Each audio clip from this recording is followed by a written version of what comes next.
2011 as required by Schedule 3 of the Companies Act 2000 तो गया है, बट 2-3 क्वेश्चन और कर लेते आज. Yes. CA Inter Group 1 textbook, and we are looking at financial statements of joint stock company. ठीक है, चलिए. क्वेश्चन नंबर 1, 2, 3, 4 सारे हो चुके हैं. न्यू चैप्टर कब से होगा सर? क्यों तेरा फिर से बैकलॉग क्रिएट हो गया Nisha? Tushar good morning. Question number 5 कर चुके हैं हम लोग. Yes sir. क्वेश्चन नंबर 6 भी कर चुके हैं. Yes sir. क्वेश्चन नंबर 7 बहुत ही बड़ा लग रहा है, टाइम पास करने की जरूरत नहीं है. क्वेश्चन नंबर 8 हो चुका है. Yes sir. क्वेश्चन नंबर 9 की जरूरत नहीं है. क्वेश्चन नंबर 10 हो चुका है. No sir. 10 में करना क्या है देखते हैं. क्वेश्चन नंबर 11 हो चुका है. No sir. चलो क्वेश्चन नंबर 11 कर लेते हैं फिर फटाक से. These are the size of question that comes in examination. Shashi, that is Tanu, good morning. Mohammed Afnani, good morning sir. कहाँ गए थे आप?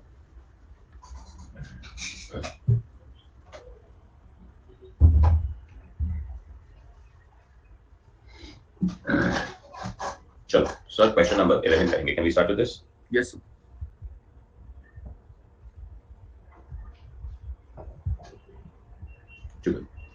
On 31st March 2011, Bose and Sen provides you with the following ledger balances after preparing its profit and loss account for the year ended 31st March 2011. Credit balances are here as under. First one, Ayush, good morning. Gaurav, good morning. Sir, equity कहाँ पे जाएगा? Share capital. General reserve. Reserve and surplus. Loan from State Finance Corporation. Long term borrowing. Bracket में लिखा है secured by hypothecation on plant and machinery. Repayable within 1 year, 2 lakh है. Repayable. अच्छा 1 year लिखा ठीक है. Okay. क्या करेंगे sir? Sir repayable within 1 year rupees 2 lakh. मतलब सिर्फ 2 लाख है जो short term borrowing में, बाकी long term. Perfect है. कंचन पूछ रही थी सर उसको लाइव आना है. निशा कल से. सर तो 2 लाख शॉर्ट टर्म हो जाएगा, बाकी का 8,50,000 लॉन्ग टर्म हो जाएगा. ठीक है, बढ़िया. Loans unsecured long term. Long term borrowing. Sundry creditors. Trade payables. Profit and loss account. Reserve and surplus. And provision for taxation. हाँ. Short term borrowing में. वंडरफुल. डेबिट बैलेंसेस में calls and arrears. Share capital से मतलब reduce होगा. Land. PP. Building. PP. Furniture. PP. And inventory. Plant and machinery रहेगा. PP वो भी. Inventory of finished goods and inventory of raw material. Inventory. Inventory. Trade receivables. Trade receivables. Advances short term. Short term loans and advances. Cash in hand. Cash and cash equivalent. Cash in bank. Cash and cash equivalent. Preliminary expenses. ये मेरी बात है. ये डल नहीं आता होते. PNL almost बंद हो चुका है. पीएनएल में कुछ है ही नहीं. अगर एक्सपेंसेस के लिए कोई जगह ही नहीं है तो क्या हम अज्यूम करेंगे preliminary expenses are not written off, तो इसको डायरेक्टली पीएनएल से या तो माइनस कर दो या तो आप अदर करंट असेट्स में भी दिखा सकते हो इसे. ठीक है, okay. Patents and trademarks. Intangible assets. Intangible assets. The following additional information is provided with respect to the balances. Rupee 4,20,000 fully paid equity shares are allotted as consideration for land and building. ये information है. So basically information ये है कि these are the shares issued for consideration other than cash. Yes. Notes को accounts में लिखना पड़ेगा. Cost of building is 28 lakh, cost of plant and machinery is 49 lakh, cost of furniture and fixture is 4,37,500. ये भी information है. Cost और balance sheet में जो information दी होगी वो WDV होंगे. तो cost minus PFT करेंगे तो WDV मिल जाएगा. Next one, trade receivable of 3,80,000 are due for more than 6 months. ये last time भी question में cover किया था. Due for more than 6 months, due for less than 6 months, again information है. Next one, the amount of balance with bank includes 18,000 with bank which is not a scheduled bank and deposit of 5 lakh are for the period of 9 months. So ये भी हमारे लिए सारी information है. This is what we need to catch up. Unsecured loan includes 2 lakh from bank and 1 lakh from related parties. ये भी information है. So इस question में कोई adjustment नाम की चीज नहीं है, just एक info है. You're not required to give the previous year figures. Previous year के figures दिए ही नहीं तो हम देंगे कहाँ से? You are required to prepare the balance sheet of the company as on 31st of March 2011 as required by Schedule 3 of the Companies Act 2013. Sir, बहुत ही easy question है. फटाक से कर लेते हैं. Can we do this? चलिए, Patel sir, good morning. Question number 10. और ये question के अंदर हमें सिर्फ और सिर्फ बैलेंस शीट बनाना है. P&L अकाउंट बनाने की जरूरत है ही नहीं. तो पहले टाइटल पे लिखिए किसका बुक है ये? लिमिटेड. अच्छा, क्वेश्चन नंबर 11. ठीक है, गौरव 11. Particulars, schedule number and amount. Particulars, schedule number and amount. Next cycle लिखना है आपको. Balance sheet as on 31st March 2011.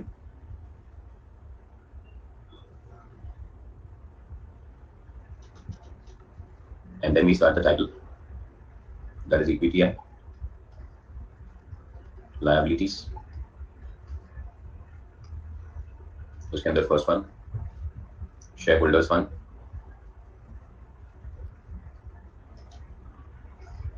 Shareholders fund में first one, share capital 1, reserves and surplus 2, second title, non current liability में long term borrowing दिख रहा है मुझे और कुछ नहीं दिख रहा है। यस 3 करंट लायबिलिटी में मुझे शॉर्ट टर्म बोरोइंग्स भी दिख रहे हैं। रुचि शॉर्ट टर्म बोरोइंग्स पहले आएंगे बेटा, बाद में ट्रेड पेबल भी दिख रहा है और उसके बाद मुझे दिख रहा है short term provisions. This is 4 5 and 6 and ये हो जाएगा हमारा टोटल जो हम श्योरली टैली करेंगे। नेक्स्ट आएगा असेट्स। असेट्स के अंदर non current assets, non current के अंदर आता है फिक्स्ड असेट्स और we can say PP. Note number 7, इस क्वेश्चन में इंटेंजिबल असेट्स भी थे, so 8 second is current assets, inventory 9 trade receivable 10 short term नहीं ट्रेड रिसीवेबल के बाद आ जाएगा cash and cash equivalent, this is 11। The next one will have is short term loans and advances, this is 12 and last one I'm putting is other current asset, that is 13 and we should literally have the total. के पास है? Yes अब file थोड़ा slow कर दूं मैं तो, thank you.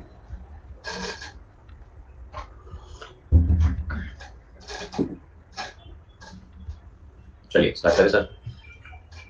Yes next page पे आ जाएंगे हमारे notes to accounts.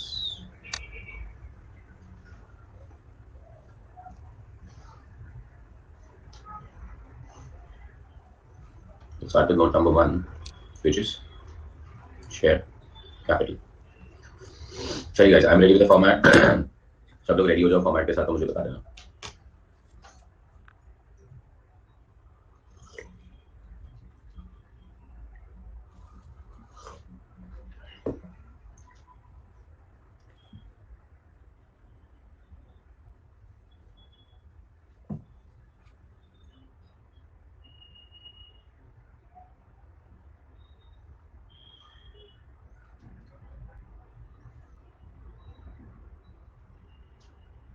Done sir. चलिए, so question number 1 is share capital. So first one is share capital 70 lakhs. Authorized दिया नहीं दिया है ना? So 70 lakh shares, capital है shares of 10 है, तो 7 lakh shares होंगे।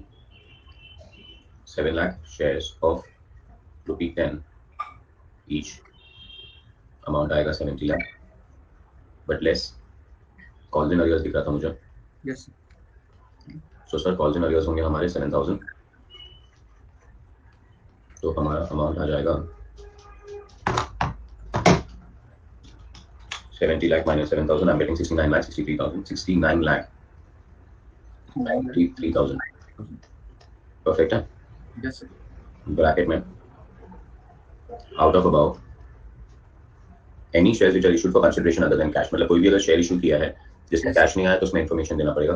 तो आपने 4,20,000 इक्विटी शेयर्स दिए for consideration of land and building, out of about 4,20,000 equity shares are issued as consideration for land and building, मतलब हम लोग ने लैंड एंड बिल्डिंग खरीदा और उसके लिए हमने क्या इशू किया, इक्विटी शेयर्स इशू किया। चलिए, सो नोट नंबर 1 69 लाख 93,000।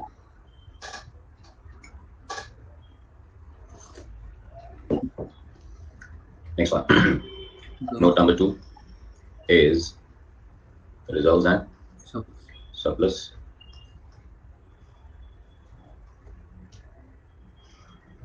चलो, reserves and surplus में मुझे लिख रहा था general reserve, and I can see general reserve of 15,49,100. Yes and इसके बाद था हमारे पास profit and loss account 7 lakh का profit and loss account.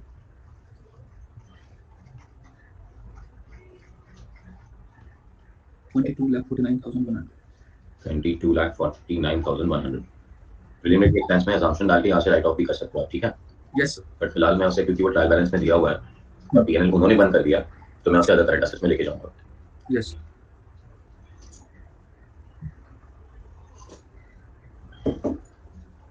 Next one, third, long term borrowing, first long term borrowing मुझे दिख रहा है loan from state finance corporation, loan from state finance corporation SFC. 1050 नहीं लिखना है, सिर्फ 850 लिखना है। यस ब्रैकेट में लिखना है सिक्योर्ड है वो, और किसके अगेंस्ट सिक्योर्ड है? By machinery hypothecation of plant and machine. Hypothecation का मतलब है गिरवी रखना। चलो, so loan from state finance corporation is 10,50,000 secured by hypothecation on plant and machinery होगा। एक अनसिक्योर्ड लोन भी दिख रहा है 847 का, अनसिक्योर्ड लोन ऑफ 847। चुका यस चलिए सर, बंद कर दीजिए फिर से। 850 प्लस 847 आई एम लिखिंग 1697, यस 16,97,000।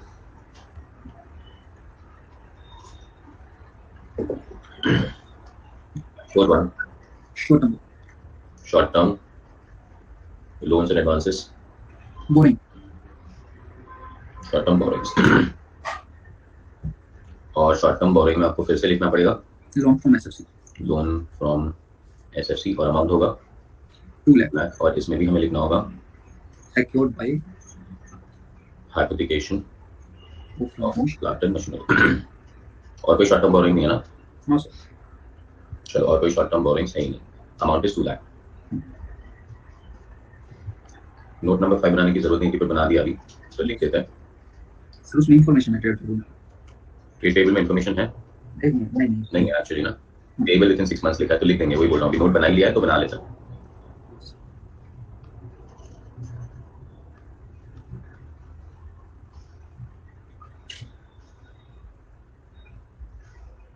चलो, नोट नंबर कौन सा आ रहा है? 5, ट्रेड टेबल, क्रेडिटर कितने का है? क्रेडिटर्स हैं 14 लाख 14 लाख, एंड ब्रैकेट में लिखेंगे payable within 6 months, payable within 6 months। चकास सर? यस सर बड़े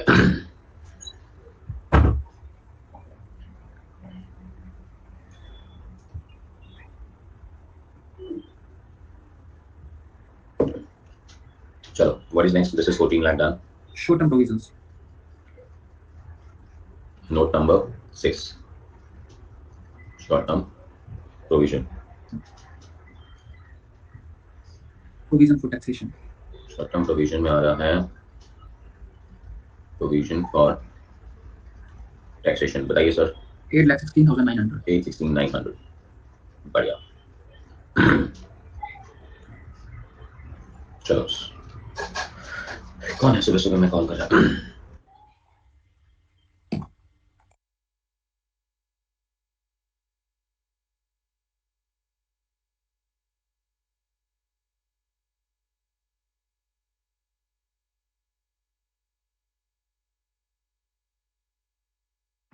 चलो, ट्रेड रिसीवेबल, वो तो ट्रेड रिसीवेबल तो लायबिलिटी साइड पे कहाँ जाएगा? असेट साइड पे जाएगा ना Himanshu.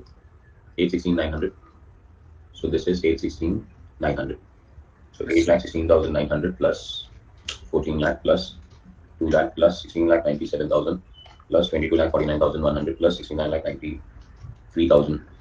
I'm getting a total of 1 crore 33,56,000. Are you getting a total? yes sir 1 crore 33,56,000। कहाँ चलेंगे sir? Note number 7, PPE that is PP। PP का फर्स्ट थिंग land लैंड का कॉस्ट दिया है क्या? yes sir एक मिनट नहीं दिया land लैंड का कॉस्ट नहीं देंगे, बिकॉज लैंड पे डेप्रिसिएशन वैसे ही चार्ज ही नहीं होता ना sir. yes So this is 2050। Land के बाद उन्होंने दिया है building, sir land 3 lakh land 14 lakhs। yes okay sir, चलो लैंड के बाद क्या आएगा? building बिल्डिंग का कॉस्ट कितना दिया हुआ है? 28 lakh 28 लाख इनर कॉलम में लिखना, लेस अक्यूमुलेटेड डेप्रिसिएशन अभी तक होगा 7.5 लाख का, तभी वो आज की वैल्यू दिखा रहा है 20,50,000 बढ़िया। yes sir चलो, बिल्डिंग के बाद क्या दिख रहा है हमें? plant and machine plant and machinery, 49 lakh plant and machinery का कॉस्ट दिया है 49 और आज दिख रहा है 2675। 49 लेस एक्यूमुलेटेड डेप्री 49 माइनस कितना 12,25,000 12,25,000 का डेप्रीशिएशन आ गया होगा एक्यूमुलेटेड डेप्री, इसीलिए वो आज 3675 दिख रहा है। प्लांट के बाद land, building, plant, fixtures, furniture and fixture 350 दिख रहा है और इसका कॉस्ट है 437,500। So 437,500 minus accumulated depreciation 87,500 87,500। This is fantastic, इसलिए दिख रहा है वो 350। चलो सर, और कोई फिट सेट है नहीं, पीपी है नहीं, यस और पीपी पे और कोई इन्फॉर्मेशन है क्या अपने पास? नहीं ना, इन्फॉर्मेशन क्रैक हो गया, दूसरा इन्फॉर्मेशन, तीसरा इन्फॉर्मेशन क्रैक हो गया, बाकी सब तो सर जो कंसीडरेशन मतलब शेयर कैपिटल वाला कंसीडरेशन या जो प्लांट एंड मशीनरी सेक्यूर्ड है उसका लिखने की जरूरत तो नहीं है। वो लोन में लिखते बेटे, यहाँ पे लिखने की जरूरत नहीं है। 14 लाख, और लिख देगा तो कोई मारेगा नहीं। अकाउंट्स ऐसा होता है कि जितना इन्फॉर्मेशन दो उतना कम है, और इसमें क्या होता है नीरज, दो पार्टीज का झगड़ा होता है। झगड़ा मतलब ऐसे लिटरली झगड़ा नहीं, बट इट्स लाइक जो यूजर्स ऑफ अकाउंटिंग इन्फॉर्मेशन होती है उनको तो जितना ज्यादा इन्फॉर्मेशन मिले उतना कम है। और हम लोग अकाउंटेंट है बेटा, हमें जितना फटाफट कर सकते उतना करना चाहिए। हाँ, बट उसमें ये नहीं कि हम इन्फॉर्मेशन दे ही नहीं, but try to not give extra information. Practical बता रहा हूँ मैं, ठीक है ना, वरना हमारा काम ही बढ़ता रहेगा ना। हमें बेटा बहुत सारी कंपनियों का एक्यूमुलेटेड डेप्रिसिएशन कहाँ जाएगा? कहीं नहीं जाएगा गौरव सर। बेटा आप मेरे ख्याल से आज 11वां क्वेश्चन कर रहे हो गौरव सर, वो तो इन्फॉर्मेशन दी थी, उन्होंने कॉस्ट दिया था, इसलिए मैंने उसमें से डेप्रिसिएशन का इन्फॉर्मेशन दिया आपको। तो प्रैक्टिकली नीरज जब हम चार्टेड बन जाएंगे ना, हमें बहुत सारा काम करना होगा, बहुत सारी कंपनियों के लिए काम करना होगा, तभी तो पैसा बनाएंगे। कंपनियां बोलेगी ये भी दो, वो भी दो, वो भी दो, ये भी दो, जब मांगेगी तब दे देना, अपने आप को ज्यादा फालतू का चीज कुछ मत देना। चलो sir, next one, adjustment number 8, intangible asset, patent and trademark. Patent and trademark, Gaurav sir depreciation accumulated depreciation है, ठीक है, 4 लाख। एक्यूमुलेटेड डेप्रिसिएशन तो बैलेंस शीट में भी दिया होता है, तो हम असेट से लेस करते हैं। करंट ईयर का डेप्रिसिएशन होता है वो पीएनएल में आता है। Information number 9, is it inventory? Yes, inventory में भी इन्फॉर्मेशन है हमारे पास, finish goods and raw material. Finish goods का इन्वेंट्री 14 लाख है, और रॉ मटेरियल का इन्वेंट्री 3,50,000 है। 14 प्लस 350 कम्स टू 17,50,000। चुका सर? यस। चलिए, इन्फॉर्मेशन नंबर 10 है trade due for more than 6 months, due for less than 6 months. Total कितना दिया उन्होंने? 14 लाख। और due for more than 6 months कितना दिया है? 380। 380 is due for more than 6 months. ये इन्फॉर्मेशन देना जरूरी होता है, बिकॉज उसका मतलब है कि इस डेटा पे बैड डेट्स के चांसेस ज्यादा है। और 10,20,000 is due for less than 6 months. So trade receivables का टोटल लिख दिया हम लोग ने 14, बराबर है सर? यस। चलिए sir, information number 11, note number 11, cash and cash equivalent.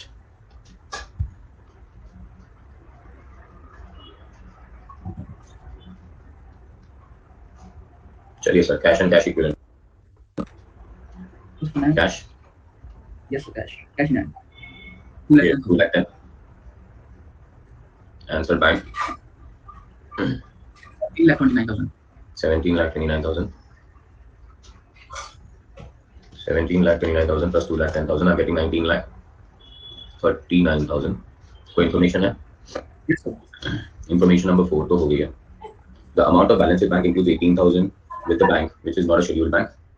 So, balance with non-scheduled or unscheduled bank कितना दिया है? 18,000। यस 18,000। आंसर, एक डिपॉजिट है 5 लाख का, तो यहीं पे लिख देते हैं डिपॉजिट 5 लाख का है। For how many months? 9 months. मतलब ये अपने को क्या दिखाता है पता है तेरे को, कि बैंक में 17,29,000 पड़े ना, वो पूरा 17,29,000 को आज यूज ही नहीं कर सकता, बिकॉज उसमें से 5 लाख का तो डिपॉजिट किया हुआ है, जो हमें 9 मंथ्स के बाद ही यूज कर पाएंगे। है cash and cash equivalent because it is with in the period of 12 months. अगर इनफैक्ट 1 साल से ज्यादा होता ना, तो इसको हम लोग ने लोन्स एंड एडवांसेस में डाल दिया होता फिर। वही सर। चलिए सर, पॉइंट नंबर 2,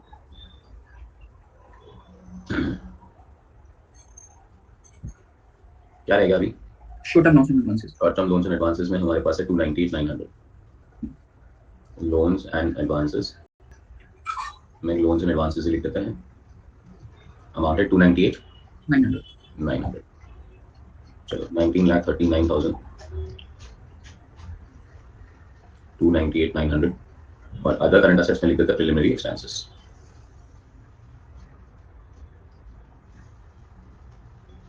कितना प्रिलिमिनरी एक्सपेंसेस? 93,100। परफेक्ट जी। सो प्रिलिमिनरी एक्सपेंसेस लिख देते हैं 93,100। गाइस एक नोट में कोई इन्फॉर्मेशन रह गया? Unsecured loan of 2 lakh from bank, ये तो हो गया था, and 1 lakh are from related party. Okay guys, loans में जाके जगह मिलेगी लिखने के लिए। Loan of 2 lakh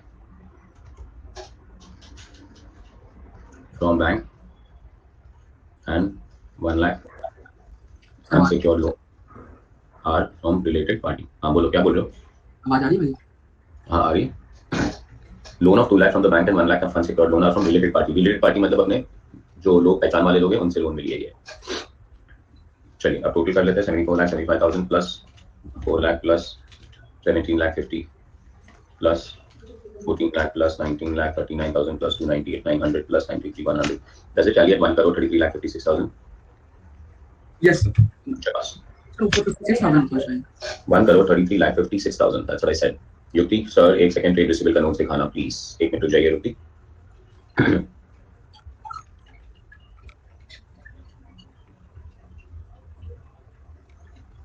guys are we done? Yes. ठीक है चलो, Tushar is saying done. Siddhi को एक बार मैं ट्रेड रिसीवेबल दिखा देता हूँ, ठीक है? सिद्धि कहाँ गया ट्रेड रिसीवेबल? ये रहा ट्रेड रिसीवेबल। युक्ति को नहीं देखना था, युक्ति को देखना था।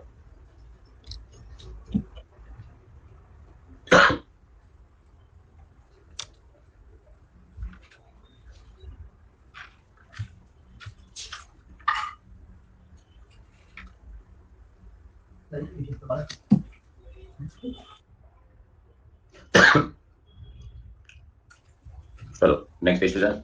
Yes sir. ये क्वेश्चन नंबर कौन सा था? 11. क्वेश्चन नंबर 12 कर चुके हैं। नो। और क्वेश्चन नंबर 13? Yes 13 हो गया.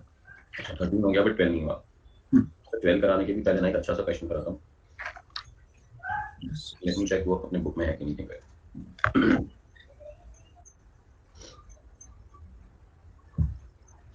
CA inter group 1 text book. Sir अपने टेक्स्ट बुक के अंदर एक चैप्टर जिसका नाम है framework for preparation of financial statements. Chapter number 2 दिखेगा आपको। Yes.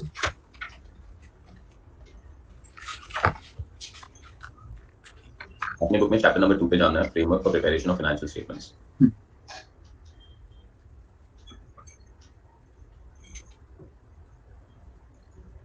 और उसमें भी क्वेश्चन नहीं दिखना मुझे। Yes sir. यही. ये है एक्चुअली थ्योरी टॉपिक का। तो अब मुझे कहाँ जाना पड़ेगा पता? अब मुझे जाना पड़ेगा कंपाइलर पे। दिस पीसी डेस्कटॉप, बोलो C inter group 1 G drive पे कंपाइलर 4। तुम्हारे लिए कंपाइलर 5 आ जाएगी ये वीक में, ठीक है? Yes. तुम्हारा टाइम भी आ गया। क्वेश्चन नंबर पेज नंबर 4 पे। ये चैप्टर पूरा थ्योरी है, मतलब बैलेंस शीट में क्या, मतलब फाइनेंशियल स्टेटमेंट्स में कौन से अकाउंट बनाने हैं, बैलेंस शीट किससे बनता है, ये सब हमने पढ़ लिया है। पर उसपे क्वेश्चन आता है एग्जामिनेशन में जो मुझे बहुत पसंद है, और वो क्वेश्चन मैं तुम्हें कराना चाहता हूँ।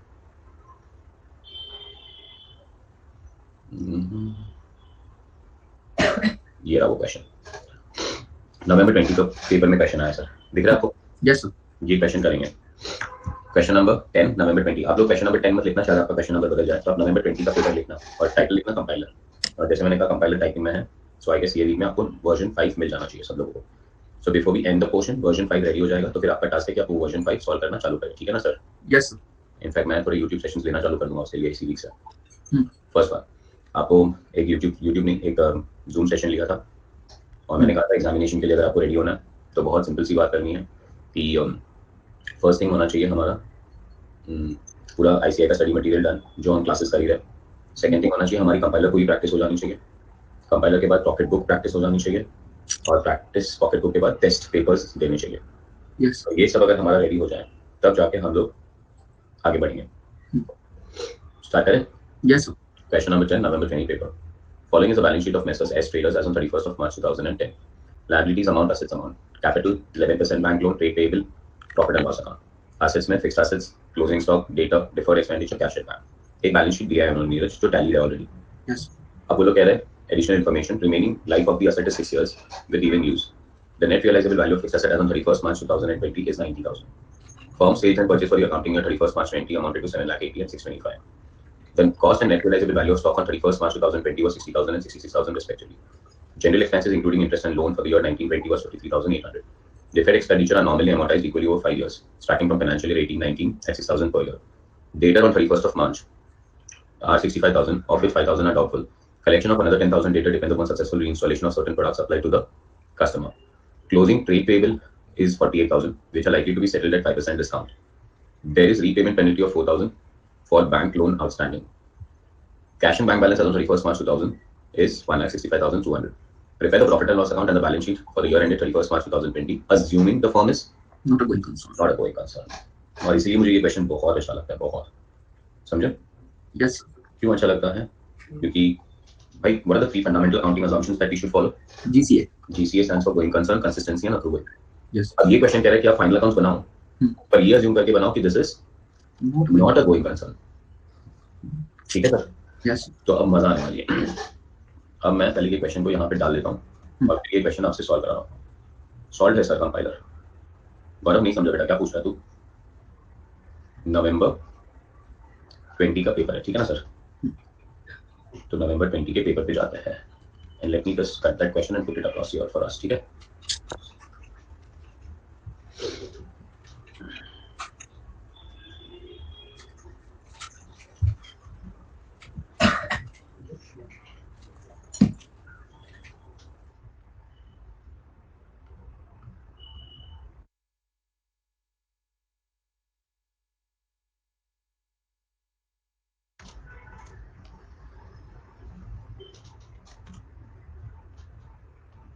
अच्छा, पेस्ट ऐसे नहीं होगा, वो मुझे कहीं कॉपी करने के बाद सेव करना पड़ेगा. डेस्कटॉप से फाइल लिख देता है.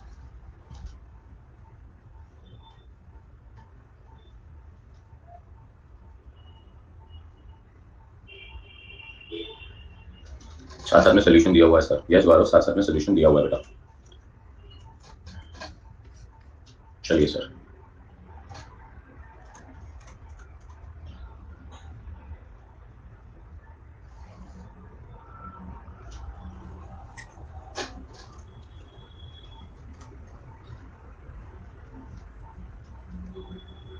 वन के बाद टू. सर मैंने ये क्वेश्चन डाल दिया, तो आप लोग पहले से रीड करेंगे क्वेश्चन को. जब रेडी हो जाएंगे तो मुझे बोलेंगे कि क्वेश्चन मेरे साथ सॉल्व नहीं करने वाले हो आप. ठीक है? यस. बैलेंस शीट कौन से डेट का दिया हुआ है? 31st March 2019. 31st March 2019 का बैलेंस शीट दिया है. कैपिटल है, बैंक लोन है, ट्रेड पेबल है, प्रॉफिट एंड लॉस अकाउंट है, fixed asset stock, data, deferred expenditure and cash in bank है. एडिशनल इन्फॉर्मेशन जो दी गई है वो है कि असेट्स का लाइफ 6 साल था, बट उसका रियलाइजेबल वैल्यू 90,000 था. फर्म का परचेज और सेल दिया 31st March 20 का, मतलब नेक्स्ट ईयर का. Cost and net realisable value of stock on 31st March 20, मतलब लास्ट डेट के स्टॉक का इन्फॉर्मेशन दिया है. General expenses including interest on loan दिया है. डिफर्ड एक्सपेंडिचर को 5 साल में राइट ऑफ करना है. 6,000 से राइट ऑफ करना था 18-19 से. Data on 31st of March 65,000 उसमें से 5,000 doubtful थे. Collection of 10,000 depends upon successful reinstallation of certain products supplied to the customer. Closing trade payable is 48,000, which is likely to be settled at 5% discount. There's a prepayment penalty of 4,000 for the bank loan outstanding. Cash and bank balance on 31st March 2020 is 1,65,200. Prepare profit and loss account and the balance sheet banana. But क्या assume करके बनाना है? Not a going concern assume करके बनाना है. भैया sir? Yes sir. तो sir सबसे पहले definitely आप टाइटल पे तो लिखेंगे कि कंपनी का नाम वगैरह वगैरह, और उसके बाद मैं बना रहा हूँ आपके लिए ट्रेडिंग अकाउंट, और इसी को बीच में ब्रेक कर दूंगा तो अपने को मिल जाएगा प्रॉफिट एंड लॉस अकाउंट. सो ये आ जाएगा अपना पर्टिकुलर्स अमाउंट, पर्टिकुलर्स अमाउंट, और ये ट्रेडिंग और पीएनएल है. ठीक है बेटा? और ये आ जाएगा सर ये दूसरी तरह से क्या बोल रहे हो? मतलब उसमें हमने वो वर्टिकली बनाया था ना. हाँ ठीक है बेटा, this is not a going concern, तो कोई सेंस ही नहीं बनता ना. यहाँ पे थोड़ी लॉजिस्टिक्स तुम्हें समझाने पड़ेंगे मुझे. तो आप इसको वर्टिकल बना दो, हॉरिजॉन्टल बना दो, फर्क नहीं पड़ने वाला है, बिकॉज ये एक्चुअली फाइनल अकाउंट्स नहीं बन रहा है, क्योंकि हमारा बेसिक अजम्पशन ही वायलेट हो जाएगा. What is the basic assumption जो वायलेट हो रहा है हमारा? It is not a going concern. ठीक है सर? चलिए, तो उन्होंने जो एक एक चीज हमें पहले दी है वहां से स्टार्ट करते हैं. सर कैपिटल कितना है? 150. नीरज सुन रहे हो? Yes sir. Okay. Bank loan कितना है? 80,000. बैंक लोन 80,000 है, but it is not a going concern. ना व्हेन आई से it is not a going concern का मतलब क्या होता है? It is not a going concern का मतलब हुआ कि ये बिजनेस अभी बंद हो सकता है कभी भी. Yes sir. तो प्रॉब्लम हुई है बिजनेस में, तो बिजनेस अभी ये चलेगा नहीं, ये बिजनेस बंद हो जाएगा. तो अब हमें अंडरस्टैंड करनी कि हर एक कौन से वैल्यू पे रिकॉर्ड करना चाहिए। नॉर्मली हम उसे कौन से वैल्यू पे रिकॉर्ड करते हैं और अब हम उसे कौन से रिवाइज वैल्यू पे रिकॉर्ड करेंगे। बैंक लोन 80 दिया हुआ है, bank loan 8 there is a prepayment penalty of 4000 on the bank loan outstanding. मतलब अगर तू बैंक लोन जल्दी पे कर देगा तो तेरे को 4000 का पेनल्टी भरना पड़ेगा। अगर ये गोइंग कंसर्न होता तो हम जल्दी क्यों भरते? तो हम बिजनेस को कंटिन्यू करेंगे और उसको 80,000 पे दिखाते हैं। यस और ये स्टेटमेंट को इग्नोर करते हैं। पर क्योंकि it is not a going concern, it is not a going concern, तो भाई अब हमारी बैंक लोन तो 80,000 की है, but since it is not a going concern, मतलब ये नेक्स्ट ईयर तक चलेगा ही नहीं बिजनेस में, हमें रीपे करना पड़ेगा। तो एड रीपेमेंट पेनल्टी, कितने का रीपेमेंट पेनल्टी? 4,000 का। तो ये 84,000 पे दिखेगा आपको। और अकाउंट्स बराबर से समझना चाहिए। भाई एक बैलेंस शीट पहले से दी थी, तो अगर एक बैलेंस शीट पहले से दी है तो भाई डायरेक्टली ऐसे 4,000 कहीं पे डायरेक्टली ऐड नहीं कर देना। यस आगे पेनल्टी भरनी पड़ेगी, तो ये हमारे लिए लॉस होगा। तो लोन पेनल्टी कितने का? लोन पेनल्टी 4,000 का। जगह से सर? Yes sir. और आपको समझ रहा है difference between not a going concern and going concern? Yes sir. Going concern होता तो किस पे रिकॉर्ड किया होता? तुमने 80,000 पे किया होता तो 80 पे रिकॉर्ड किया होता, but not a going concern इसलिए किस पे रिकॉर्ड करना पड़ रहा है सर? 84 पे। चलिए सर, ट्रेड पेबल्स कितने दिख रहे हैं? 52,000। वो तो लास्ट ईयर के ट्रेड पेबल है। अब ट्रेड पेबल मतलब क्रेडिटर, सिंगल एंट्री का चैप्टर कर चुके हो भाई आप लोग? Yes sir. क्रेडिटर के ओपनिंग बैलेंस में आएगा, इस साल परचेज आएगा, परचेज के बाद पेमेंट आएगा और पेमेंट के बाद हमें क्लोजिंग बैलेंस मिलेगा। Yes sir. क्रेडिटर के 4 पिलर होते हैं, ओपनिंग, क्लोजिंग, परचेज, पेमेंट। तो क्रेडिटर के बारे में उन्होंने कुछ बताया? Yes sir. बहुत सिंपल से बोल दिया इन्होंने, the closing trade payables are 48,000 which are to be which is likely to be settled at 5% discount. 5% discount. तो क्लोजिंग ट्रेड पेबल अपने को दे दिए गए, तो अपने को मेहनत करने की जरूरत नहीं है। सो सीधा जाके लिखेंगे यहाँ पे क्लोजिंग ट्रेड पेबल और कितना किया उन्होंने? 48,000। बट 48 पे नहीं करना पड़ेगा, लेस द डिस्काउंट। कितना परसेंट? 5%। मेरे ख्याल से 5% आ जाएगा 2,400। Yes sir. 45,600। और यहाँ पे फर्स्ट टाइम पे कुछ लिखूंगा, यहाँ पे लिखूंगा सेकंड बाय डिस्काउंट, ब्रैकेट में लिख रहा हूँ आपके लिए trade payable, this is 2,400। Yes. अच्छा, ये डिस्काउंट क्या मैंने नॉट गोइंग कंसर्न था इसलिए कंसीडर किया है? No sir. नो, ये कंसीडर अगर गोइंग कंसर्न होता तो भी कंसीडर करते हैं और नॉट अ गोइंग कंसर्न होता तो भी कंसीडर करते हैं। ये मैं खाली ब्लू टिक रख रहा हूँ, ये मैं अंडरस्टैंड कराने के लिए आपको कि ये adjustment not a going concern की वजह से आई है। डिस्काउंट तो हम लोग कभी भी कंसीडर करते हैं, बिकॉज़ ऐसे क्रेडिटर को तो हमें पे करना ही होता है ना। कितने टाइम में पे करना होता है हमें क्रेडिटर को? हमें क्रेडिटर को पे करना होता है 1 साल के अंदर, तो ये तो नॉर्मल था। चलिए sir, what is the next thing they have given you? Profit and loss account कितना दिया हुआ है? 56। तो लास्ट ईयर का पीएनएल अकाउंट 56 में इनमें कॉलम में लिखता हूं, बिकॉज़ इस साल जो प्रॉफिट आएगा वो प्रॉफिट हम आगे लेके जाएंगे। बराबर है सर? यस। चलिए सर, असेट साइड पे जाते हैं। व्हाट इज असेट का thing given to you? Fixed assets. Fixed assets कितने दिए सर उन्होंने? 1,05,000। 1,05,000 फिक्स्ड एसेट्स दिए। अब उन्होंने क्या कहा? What is the remaining life of the fixed assets? 6 years। 6 years with even use. Even use मतलब हर साल सेम यूज होगा। सर 1,05,000 डिवाइडेड बाय 6 कितना आ रहा है? 17,500। 17,500 आ रहा है। तो नॉर्मल सर्कमस्टेंसेस में हमें क्या करना चाहिए? 1,05,000 के बाद यहाँ पे हमें लिखना चाहिए लेस द डेप्रिसिएशन और अमाउंट आना चाहिए 17,500, और 1,05,000 माइनस 17,500 आना चाहिए 87,500, और ये 17,500 का डेप्रिसिएशन आप पीएनएल में लेके जाएंगे टू द डेप्रिसिएशन, और अमाउंट आना चाहिए आपका 17,500। बढ़िया सर? Yes sir. ये नॉर्मल सर्कमस्टेंसेस में होना चाहिए। बट क्वेश्चन कह रहा है कि company is not a going concern, और नॉट अ गोइंग कंसर्न का मतलब क्या है? युक्ति बेटा समझो, पहले आप आंसर तो दे रहे हो पर समझो उसे। नॉर्मली फिक्स्ड एसेट्स पे ना बेटा हम कॉन्सेप्ट ऑफ कंजर्वेटिज्म नहीं लगाते, कॉन्सेप्ट ऑफ कंजर्वेटिज्म लगता है करंट एसेट्स पे। इन्वेंटरी को कहा जाता है कॉस्ट और NRV whichever is less. Yes sir सारे स्टैंडर्ड्स दिमाग में रहने चाहिए, इसलिए कहता हूं कि स्टैंडर्ड बेस है, स्टैंडर्ड बैंक है। लोग बोलते हैं स्टैंडर्ड 20 मार्क आता है, स्टैंडर्ड 20 मार्क का नहीं आता, स्टैंडर्ड पे तो पूरा अकाउंट बना हुआ है।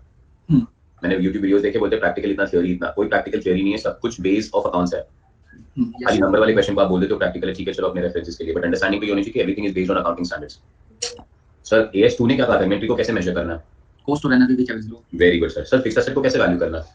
मतलब इसको रीवैल्यूएशन करना होता है, मतलब रिजर्व में ये पूछ रहा हूं सर, ये क्वेश्चन भूल जा, स्टैंडर्ड पूछ रहा हूं तुझसे। कौन सा? Yes and PPE। Yes sir, क्या बोला है? इन्वेंट कॉस्ट अपने PP प्लांट के लिए क्या बोला है? वो कहते हैं अगर रीवैल्यू करना कॉस्ट पे करो। हाँ भाई, इनिशियल मेजरमेंट होना चाहिए कॉस्ट पे, और सब्सिक्वेंट मेजरमेंट होना चाहिए कॉस्ट और रिवाइज वैल्यू जो भी आप फॉलो कर रहे हो। यस। और यहाँ पे कभी भी ऐसे नहीं कहा था कॉस्ट और एनआरवी व्हिचएवर इज लेस, कभी नहीं कहा था। यस। तो आप नॉर्मली उसे डेप्रिशिएट करते करते आगे लेके जाएंगे बेटा, बरोबर है कि नहीं? बट और ये क्यों कहा था नीरज, ये क्यों कहा था? ये इसीलिए कहा था बिकॉज प्लांट का पैसा जो वसूलना था हमें, वो उसे बेच के नहीं वसूलना था। करंट एसेट में डेटर है, डेटर से पैसा आने वाला है, इन्वेंट्री से पैसा आने वाला है, कैश एंड बैंक से पैसा आने वाला है। प्लांट से पैसा नहीं आने वाला है, प्लांट को बेचने के लिए नहीं खरीदा था। तो प्लांट जो खरीदते हम, फॉर एग्जाम्पल 1 लाख रुपए में प्लांट खरीदा, तो वो 1 लाख रुपए कैसे वसूल करोगे? उस असेट को यूज करके वसूल करोगे, उस असेट को बेच के पैसा नहीं करेंगे। अब फॉर एग्जाम्पल मेरे को याद आ रहा है कि आपने कहा था कि आपके डैड फ्रूट वेंडर है, बराबर ना? यस। हाँ, आपके डैड फ्रूट्स क्यों खरीदते हैं? सेल करने के लिए। तो उस जो फ्रूट का खरीदने का खर्चा है, फॉर एग्जाम्पल लेट्स से आपके डैड ने 40,000 रुपए का फ्रूट खरीदा, 40,000 रुपए का स्टॉक पड़ा हुआ है आपके पास। यस। वो पैसा कैसे वसूलना है? वो फ्रूट्स को बेच के, बरोबर बेटा? आपके डैड ने मोबाइल भी खरीदा होगा। यस। मोबाइल कितने में खरीदा होगा आपके डैड ने? लेट्स से मोबाइल खरीदा 50,000 रुपए में नीरज। तो अब ये मोबाइल का पैसा कैसे वसूलना है आपको? यूज करके। यूज करके। ये होता है difference between PP and inventory. पर अब आपके डैड ने बोला कि भाई नीरज बेटा, अब तुम बड़े हो चुके हो, अब हमारा ये लास्ट ईयर है काम करने का। तो अब आपकी डैड की ऑर्गेनाइजेशन होगी नॉट अ गोइंग कंसर्न। तो अब वो जो फिक्स्ड एसेट्स भी पड़े ना, वो फिक्स्ड एसेट यूज करके अभी पैसा नहीं कमाना है आपके डैड को, अब वो फिक्स्ड एसेट्स भी बेच के पैसा कमाना है आपके डैड को। Yes sir. तो यहाँ पे क्या हुआ पता है नीरज? अभी देखो ये बैलेंस शीट, अभी जो नई बैलेंस शीट बना रहा हूँ उसमें क्या हुआ पता है? देखो अभी फिक्स्ड एसेट और करंट एसेट रहे ही नहीं। हाँ, सारे ही करंट एसेट हो गया। Yes, sir. Because now you're not assuming business will keep on going. Now if you assume that business will not keep on going, that means fixed asset से पैसा वसूलने का तो चांस ही नहीं है अभी हमें। तो ये बैलेंस शीट के अंदर नॉन करंट एसेट रही नहीं, और इसीलिए तूने मुझे स्टार्टिंग में पूछा ना सर कि आप नॉर्मल बैलेंस शीट क्यों नहीं बना रहे हो? वो बनी नहीं अभी। Yes, sir. बॉस ये जो तेरे को बैंक लोन भी दिख रहा है ना, वो भी नॉन करंट लायबिलिटी नहीं है। हाँ। बेटा सब कुछ इस बैलेंस शीट के अंदर क्या बन गया पता है? खाली करंट एसेट और करंट लायबिलिटी बन गया, बिकॉज़ ये अभी आपको नेक्स्ट 12 महीने में कंप्लीट करना होगा, because this is not a going concern. Yes, sir. अब समझ रहे हैं? दिमाग में क्लैरिटी आ रही है? Yes, sir. तो अब मैं यहाँ पे फिक्स्ड एसेट को ना 87,500 पे दिखाऊंगा ही नहीं। मैं इस एसेट को कौन से वैल्यू पे दिखाऊंगा? रियलाइजेबल वैल्यू पे दिखाऊंगा। किस पे दिखाऊंगा? Realisable value. और कॉस्ट और एनआरवी व्हिचएवर इज लेस पे भी नहीं दिखाऊंगा, रियलाइजेबल वैल्यू पे दिखाऊंगा सिर्फ। तो इस रियलाइजेबल वैल्यू हम लोग को क्वेश्चन में दे दिया गया है 90,000, तो हमें ये 90,000 पे दिखेगा, तो 15,000 रुपए का डेप्री मारेंगे। डेप्री 6 इयर्स पे स्प्रेड करके नहीं मारा मैंने डेप्री चार्ज किया है बिकॉज उसका रियलाइजेबल वैल्यू हमें 90,000 दिख रहा है, तो हम उसे रियलाइजेबल वैल्यू पे दिखाएंगे। ये क्वेश्चन मैंने ऐसे नीरज तेरे लिए भी छोड़ दिया ना, तू कर लिया होता। Yes, sir. बट तुझे वो कॉन्सेप्ट ही नहीं समझ में आता कि नॉट गोइंग कंसर्न का मतलब क्या। अब तेरे को रियल फील होना चाहिए कि हाँ सर, अब आप बोल रहे हो, सेंस बन रहा है कि ये बैलेंस शीट में नॉन करंट एसेट और करंट एसेट ही नहीं है, और ये बैलेंस शीट के अंदर नॉन करंट लायबिलिटी और करंट लायबिलिटी नहीं है। समझ गए सर? Yes, sir. आगे बढ़े sir. Next one, closing stock. Last year का क्लोजिंग स्टॉक करंट ईयर का ओपनिंग स्टॉक बन जाएगा। तो ये आ गया अपना opening stock. How much is opening stock? 76,000. 76,000। Sir इस साल का क्लोजिंग स्टॉक दिया है कि नहीं आपको? दिया हुआ है, पर क्वेश्चन आप लोगों के पास नहीं है ना, क्वेश्चन मुझे आपको दिखाना पड़ेगा। सो गिव मी 2 मिनट्स, ये लाइन बना लेता हूं, अब आपको क्वेश्चन पे लेके जाता हूं। Adjustment number 3, the cost and net realizable value as on 31st March 2020 was 60,000 and 66,000 respectively. Closing stock को किस पे दिखाओगे? कॉस्ट पे दिखाओगे 60,000 या 66,000 पे दिखाओगे? अब सर ये तो गोइंग कंसर्न नहीं है। वैसे अगर हम कॉस्ट पे दिखा देंगे, मतलब AS2 के हिसाब से। परफेक्ट। AS2 के हिसाब से 60 पे दिखाना है, कॉस्ट और NRV whichever is less. But बेटा this is not a going concern. आप हर टाइम अपने आप को पूछते हो बिजनेस गोइंग कंसर्न नहीं है, बिजनेस कल बंद होने वाला है। अगर बिजनेस कल बंद होने वाला है तो हमें एनआरवी पे ही दिखाना है सब कुछ। तो यहाँ पे आपका इन्वेंट्री भी 60 पे नहीं दिखेगा, यहाँ पे आपका इन्वेंट्री भी किस पे दिखेगा? 66 पे दिखेगा। By closing stock 66। मतलब यहाँ पे आपको लोगों को क्या दिखाना है पता है नीरज? कि हमारा बिजनेस बंद होगा तो हमारा असेट और लायबिलिटी पोजीशन कितना होगा। चला से सर? चलिए सर आगे बढ़ते हैं। डेटर 68,000 है, ये डेटर ओपनिंग डेटर में चले जाएंगे। डेटर के 4 पिलर्स होते हैं, opening, closing, cash and sales. But अगर नहीं दिया है तो अकाउंट बनाना पड़ेगा, बट अगर दे दिया डेटर के बारे में इन्फॉर्मेशन तो अकाउंट बनाने की जरूरत है, और इन्फॉर्मेशन है मेरे पास। Debtors on 31st March 2020 65,000, of 5,000 are doubtful, खाली 5,000 डाउटफुल है। But again collection of another debtor depends upon successful reinstallation of certain products supplied to the customer. 5,000 doubtful है, 65 में से 5 तो डाउटफुल है ही है, बरोबर है ना? Yes, sir. पर बाकी का 10 भी कब मिलेगा पता है? जब तूने वहां पे डेटर को एक असेट दिया होगा, कोई प्लांट एंड मशीनरी या कुछ सप्लाई किया होगा, तेरा गुड सप्लाई किया होगा, जब वो तू सक्सेसफुली रीइंस्टॉल करेगा तो तुझे 10 मिलेगा। भाई बिजनेस ही नहीं रहेगा कल, Yes, sir. तो रीइंस्टॉल कहाँ करने जाएंगे? वही। तो भाई आप ना प्रोविजन सिर्फ 5 की नहीं मारोगे, 5 और 10 कितने की मारोगे? 15,000. सर अगर ये गोइंग कंसर्न होता तो कितने की प्रोविजन मारते? 5,000. सिर्फ 5 की मारते, 10 की नहीं मारते हम। बिकॉज अगर गोइंग कंसर्न होता तो ऑफकोर्स सक्सेसफुली हम रीइंस्टॉल करके ही आते, उसको क्यों नहीं आते भाई, बिजनेस है अपना। तो भाई यहाँ पे 15 की प्रोविजन आएगी, तो अब डेटर की वैल्यू बन जाएगी आपकी 50,000, और यहाँ पे हम बोलेंगे प्रोविजन ऑन डेटर चार्ज करना है हमें 15,000। बढ़िया सर? Yes sir. चलिए सर, डेटर के बाद हमें दिख रहा है डिफर्ड एक्सपेंडिचर। कितना दिख रहा है सर डिफर्ड एक्सपेंडिचर? 24,000। क्या कहा है डिफर्ड एक्सपेंडिचर के लिए? डिफर्ड एक्सपेंडिचर के लिए कहा है is normally amortised equally over how many years? 5 years। Starting from financial year 18-19 6000 per year. Hmm. 6000 per year से राइट ऑफ करना था। यस। 5 साल में राइट ऑफ करना था। और 18-19 से राइट ऑफ करना था। आपकी बैलेंस शीट 19 की दिख रही है, अगर 18-19 से राइट ऑफ करना था तो 1 साल का राइट ऑफ हो चुका है ना? यस। और आज कितना दिख रहा है आपको ये? 24,000। 24 को 5 से डिवाइड नहीं करना, 30 बस year। 1 साल का राइट ऑफ हो चुका है। तो कितने से राइट ऑफ करना पड़े? 6000 पर ईयर से राइट ऑफ करना पड़े अपने को। तो डिफर्ड एक्सपेंडिचर और 6000 पर ईयर बोला, बराबर बोला, तो 30,000 होगा। 30,000 को 5 से डिवाइड करो तो 6,000 आता है। 6,000 राइट ऑफ हो चुका है। यस। इस साल और कितना राइट ऑफ करेंगे हम लोग? 24,000। सर इस साल हमें राइट ऑफ करना चाहिए 6,000 और हम्म। 6,000 राइट ऑफ करना चाहिए, बरोबर है प्रेरणा? 24,000 डिवाइडेड बाई 4, 6,000 राइट ऑफ करना चाहिए। तो हमारा यहाँ पे आंसर 18 आना चाहिए। और यहाँ पे हमें लिखना है टू डिफर्ड एक्सपेंडिचर अमाउंट आना चाहिए 6,000 राइट ऑफ का, बरोबर कि नहीं सर? पर is it a going concern? नहीं sir, it is not a going concern. अभी गोइंग कंसर्न रहेगा ही नहीं तो कहां से तुम अगले 4 साल में राइट ऑफ करने की बातें कर रहे हो? भाई क्या करोगे पता है? पूरे का पूरा 24,000 तुम लोग आज ही राइट ऑफ कर दोगे तो ये बैलेंस नील हो जाएगा। और ये पूरे का पूरा 24,000 आज ही राइट ऑफ हो जाएगा, because it is not a going concern. अगर ये गोइंग कंसर्न होता तो 24 राइट ऑफ नहीं किया होता, सिर्फ 6 राइट ऑफ किया होता। Yes sir. जगह से सर। Yes sir. एकदम फैंटास्टिक क्वेश्चन सर। ये क्वेश्चन एक बार एग्जामिनेशन में क्वेश्चन नंबर 1 पे कंपलसरी आ गया था। बोलो, लोग समझ ही नहीं पाए थे इस क्वेश्चन को। चलिए सर आगे, कैश एंड बैंक बैलेंस दिया तो मेरे ख्याल से कैश एंड बैंक बैलेंस उन्होंने अपने को क्वेश्चन में दे दिया। So how much is the cash and bank balance? They given you 1,65,200 छाप देते हैं sir. So this is cash and bank, this is 1,65,200। जो बैलेंस शीट थी वो कॉपी कर लिया। अब क्या रह गया है? इस साल के परचेज और सेल्स के लिए है। सेल्स कितना है सर? 7,80,000 इस साल का सेल्स है। और इस साल का परचेज भी तो उन्होंने हमें दिया है। तो परचेज कितना है इस साल का? चेक करते हैं। इस साल का परचेज दिया है 625। सो इस साल का परचेज आ गया और इस साल का सेल्स आ गया सर। इसके बाद इन्होंने हमें क्या दिया है? जनरल एक्सपेंसेस दिया है 53,800 व्हिच इंक्लूड्स द इंटरेस्ट। तो गाइस जनरल एक्सपेंसेस तो पीएनएल का पार्ट है। टू जनरल एक्सपेंसेस 53,800 के ख्याल से है ना?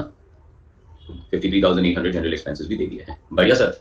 यस सर ये क्वेश्चन करने का थोड़ा और मजा आता था। हाँ, अगर इसमें इन लोगों को ये क्वेश्चन को 20 मार्क पे लेके जाना हो ना, लाइन स्टेटमेंट हटा देना चाहिए, कैश एंड बैंक बैलेंस उड़ा देना चाहिए। Yes sir. तो तेरे को डेटर अकाउंट बनाना पड़ेगा, डेटर से कैश कितना कलेक्ट हुआ पता चलेगा। क्रेडिटर अकाउंट बनाना पड़ेगा, क्रेडिटर से कितना कैश पे किया वो पता चलेगा। एक्सपेंसेस का कैश डालना पड़ेगा, कैश का ओपनिंग बैलेंस लिखना पड़ेगा। मतलब तेरे को एक्चुअली डेटर अकाउंट बनाना पड़ेगा, क्रेडिटर अकाउंट बनाना पड़ेगा और कैश अकाउंट बनाना पड़ेगा। बट इन्होंने क्लोजिंग कैश बैंक देके सब कुछ दे दिया है, बट नॉट अ गोइंग, मतलब इन लोगों का ध्यान है ना सिंगल एंट्री पे नहीं था ना, वरना वो सिंगल एंट्री का क्वेश्चन बन जाता। ये सिंगल एंट्री का क्वेश्चन नहीं है। Yes sir. ये क्वेश्चन है नॉट अ गोइंग कंसर्न का। अभी अपना काम हो चुका है सर। अभी पहले 7,80,000 प्लस 66,000 मेरा टोटल आ रहा है 846। यस। मेरा टोटल आ रहा है 846। 846 माइनस 625 माइनस 76,000 मेरा टोटल आ रहा है 145। What is 145 to what? Gross gross profit. चलिए अब ग्रॉस प्रॉफिट को लेके जाएंगे 145 पे। तो यहाँ पे लिखेंगे हम लोग बाय ग्रॉस प्रॉफिट और हमारा ग्रॉस प्रॉफिट आएगा 1,45,000।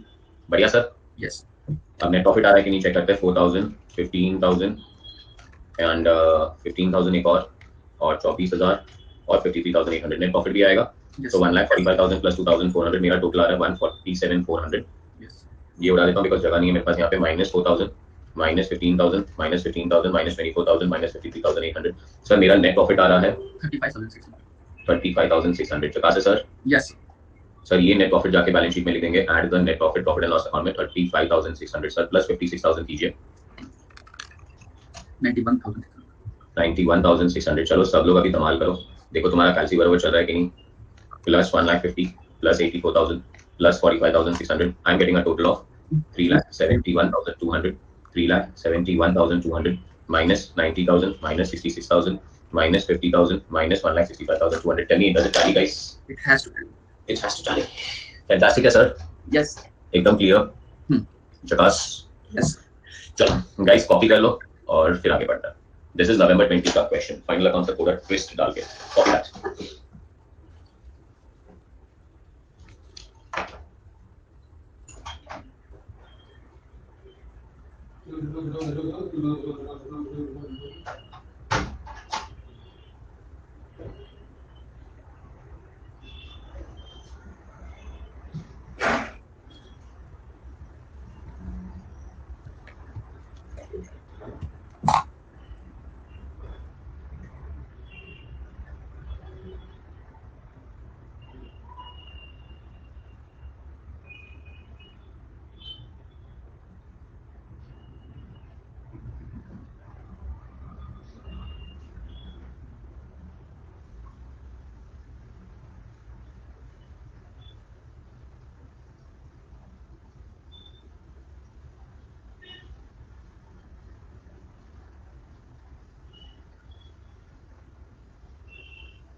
नीरज जाने दे स्टेज। सर बस 1 मिनट हो गया। ठीक है।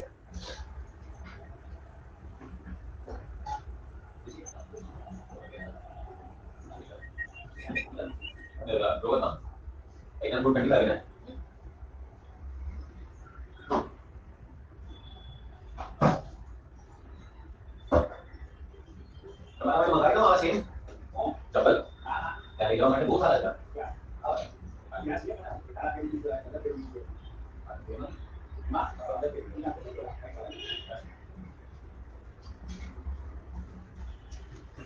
धीरज सर Yes, sir.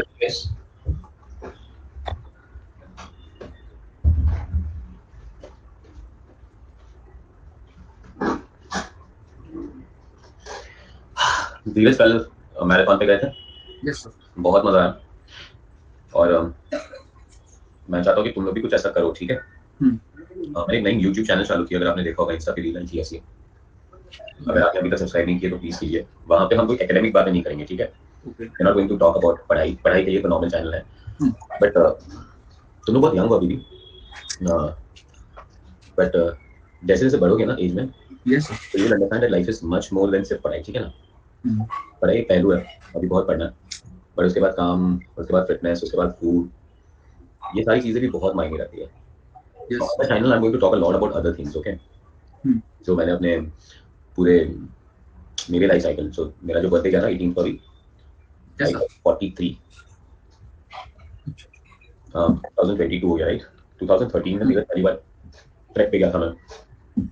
वहां पे रियलाइज किया था कि अपने बॉडी पे भी अपना कंट्रोल होना चाहिए।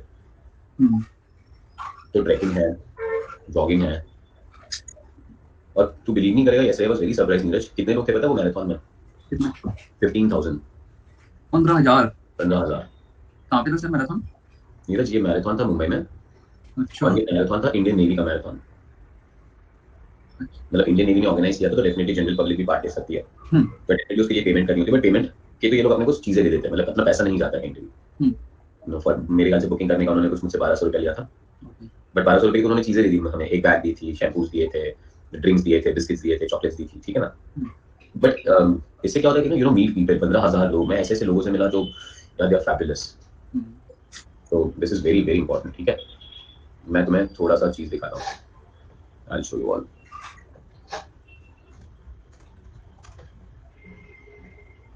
मेरे साथ ट्रैकिंग पे जाना है, ट्रैक पे तो चलो, ऑफ कोर्स चलो, मैं मई में जाने वाला हूँ ट्रैकिंग पे, बट तुम लोग पहले थोड़ा सीए बन जाओ। So Neeraj this is madam ready हो रहा है ना। Yes, sir. नीरज ये सब लोग दौड़ने के लिए जमा हुए हैं,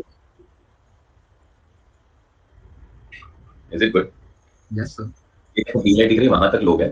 और नीरज ये तो 3 पार्ट में रेस हुई, एक सुबह 5 बजे चालू हुई, एक सुबह 6 बजे चालू हुई, एक सुबह 7 बजे चालू हुई। तो ये 6 बजे वाला क्राउड है। ओके। 5 बजे इतना ही क्राउड जा चुका है और 7 बजे इतना ही क्राउड वापस गया। सर ये सड़क वगैरह पे है कि? हाँ, अच्छा। क्या बोल रहे हैं? मैंने कहा ये रोड पे है मतलब सब? लेकिन आवाज नहीं आ रही। हाँ बोल, क्या बोल रहा है? ये रोड पे है, कुछ स्टेडियम वगैरह मतलब वहाँ पे नहीं, है? रोड पे है, रोड पे है। ये रोड है ना, बंद हो जाता है बेटा, ओके। इसलिए ये रेस है ना, सुबह 7 बजे चालू होती है और सुबह 5 बजे चालू होती है, और 8 साढ़े 8 को खत्म हो जाती है। तब तक इन लोग गवर्नमेंट से परमिशन लेते हैं कि ये जो रोड पे रेस हो रही है ना, वो रोड्स बंद रहेंगे। और इन लोग के बहुत वॉलंटियर्स होते हैं बेटा, रास्ते रास्ते में पानी वगैरह। This is 4 kilometre. ये हमारा मुंबई का मरीन ड्राइव, अगर आप लोग को देखा हो आपने कहीं पे भी, ये पर ये लोग कचरा करते, ये कचरे डाले, है ना? ये so this is what we get done.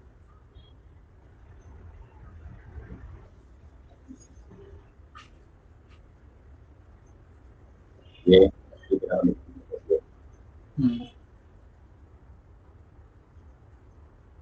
Sir 4 kilometre का था? बोलो नीरज। 4 किलोमीटर की थी रेस? 4 किलोमीटर मैंने कंप्लीट किया तो मैंने उसकी फोटो ली थी। अच्छा। रेस थी 21 किलोमीटर की। आप सारा गए थे? 21 किलोमीटर।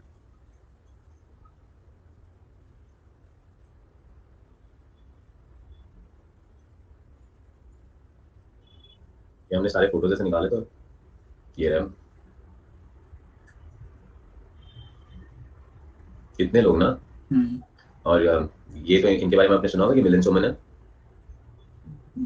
अच्छा, ये है ना बहुत बड़े मॉडल थे, अब मॉडल नहीं है, फिटनेस फ्रीक है, ठीक है, हम्म, सेलिब्रिटी है बेटा, कोई मूवीज में भी बहुत बार आया है, पर बहुत बड़े सेलिब्रिटी तो आप मिलियंस में डाल सकते हो, ठीक है। इनकी एज होगी अभी 55, आपको उनके फेस से दिख रहा होगा पूरे बाल वाइट है। यस अगर आपको इनके साथ फोटो निकालनी है ना बेटा, हम्म, तो ये आपसे पहले 25 पुशअप्स करवाएंगे अच्छा और फिर ही वो आपको उनके साथ फोटो निकालने देंगे, उनका रूल है। तो ये देखो, दिख रहे हैं नीचे सब पुशअप्स कर रहे हैं, अच्छा हाँ ये पुशअप्स करेंगे फिर ही वो फोटो निकालेंगे इनके साथ, पुशअप्स के बिना ये आपको फोटो निकालने ही नहीं देते, तो ये सबसे पुशअप्स करवाया उन्होंने और बाद में उन्होंने फोटो निकाली थी। हम्म, ये हम स्टार्ट कर रहे थे सुबह, ये एंड किया, तो this is like we started at सुबह 6, हम लोग 5 बजे पहुंचे थे, हमारा टर्न 6 बजे आया, 6 बजे के स्लॉट में, and this is what we completed. अब नेक्स्ट टाइम हम जाएंगे मुंबई मैराथन में, जो 42K की होगी, बट 42K नहीं करेंगे हम, हम्म, 21K करेंगे फिर से। 16 दिसंबर मूवी में आए हुए हैं। हाँ आशीष बहुत सारे, very famous model, very good fitness थी। और आशीष बहुत लोगों को ये नहीं पता है, उनकी मम्मी है, नीरज उसकी मम्मी है 65-70, हाँ हम्म, बेटा, उनकी मम्मी 20 पुशअप्स मार लेती है साड़ी पहन के, शी इज वेरी स्लिम। हाँ, तो यार मतलब वो चैनल जो मैंने चालू किया, मेरे को वही चाहिए कि हम वहाँ पे ये सब बातें करें कि आप ये सब भी करो। यस आपने किए 25 पुशअप नहीं मोहम्मद, हम जब तक वहाँ पे पहुंचे हम तो कर ही लेते 25 पुशअप, पर वो वहाँ से चले गए थे बिकॉज उनका टर्न 5 बजे का था सुबह। हम्म, हमें सिर्फ एक उनका फोटो निकालने का मौका मिला, उनके साथ फोटो निकालने का मौका मिला। बच्ची का प्लान है कि मुंबई वाली एक और एक मैराथन होती है बड़ी वाली, तो वो टाटा की होती है, टाटा स्पॉन्सर्ड होती है, तो देखते हैं वहाँ पे क्या करना है। और नीरज प्लान, हमारा प्लानिंग तो यही है, ठीक है ना, यस कि आपके लिए एक आध बैच ऐसे लेक्चर्स लेना, बिकॉज हम 43 के हो चुके हैं, साइकिलिंग करना है, पहाड़ों में जाना है, ये सब भी चीजें करनी बहुत जरूरी है लाइफ में। मैं तो लद्दाख ले लद्दाख भी गया, वहाँ पे देखता हूँ, हमें यहाँ पैसे लगता है, पैसे कमा ले पैसे कमा ले, वहाँ पे तो ऐसे 3-4 महीने इतनी सर्दियाँ होती है कि लोग घर के बाहर नहीं निकल सकते हैं। ये सारी चीजें एक्सपीरियंस करना बहुत जरूरी है। यस उस पर मैं तुम्हें अपडेटेड रखूंगा कि कभी कभी मैराथन कहाँ कहाँ पे होती है, अगर आप लोग कर सको तो please you can join that. Gaurav sir, what can I do for building abs by spending 5 minutes a day? 5 minutes a day, Gaurav, you should spend 45 minutes a day. 45 minutes a day is nothing but 2% of your whole day, so I guess you can at least spend 45 minutes a day. और abs खाली exercise करने से नहीं बनेंगे Gaurav, you have to be very clear about the food that you eat, yes ठीक है, ये सब बातें करेंगे हम उस चैनल पे। चलिए सर कॉपी कर लीजिए and tell me that you are done. Done sir wow, चलो न्यू चैनल का लिंक मैं ग्रुप में भेज देता हूँ, ठीक है। कैसे मोहम्मद गौरव को एब्स 2 दिन में लाना है। एब्स लाने में 1 साल लग जाएंगे, 1 साल मिनिमम। हरीश कह रहे सर आप मेरे पापा की उम्र के हो, हाँ तो मैं छोटा थोड़ी हूँ हरीश। चलिए डन है, मुझे लगा 35 के हो। आयुष नहीं सर 2 महीने में आ जाएंगे, 2 दिन में लाना है तो 6 पार्ले जी लगा लेना भाई। ठीक है, thank you UP Shraddha, fantastic sir, आगे बढ़े। Yes. और आई गेस अब हमें ये क्वेश्चन भी कर लिया, तो अभी कोई क्वेश्चन करने की जरूरत है कि मैं नया चैप्टर चालू कर सकता हूँ, ये 11 गाइस। कर दो चालू सर क्वेश्चन नंबर 13 मैंने कर लिया है, क्वेश्चन नंबर 11 भी हो चुका है, क्वेश्चन नंबर 12 नहीं हुआ ना, 12 करने की जरूरत लग रही है तुम लोगों को कि तुम कर लोगे 12? सर 11 जैसे सेम ये कर लेंगे। हाँ, और 10 नहीं करना है गाइस, 10 नहीं करना है, 10 एक टाइम पास क्वेश्चन है, वो खाली दिखाने के लिए कितना बड़ा क्वेश्चन भी है, सो डोंट डू 10।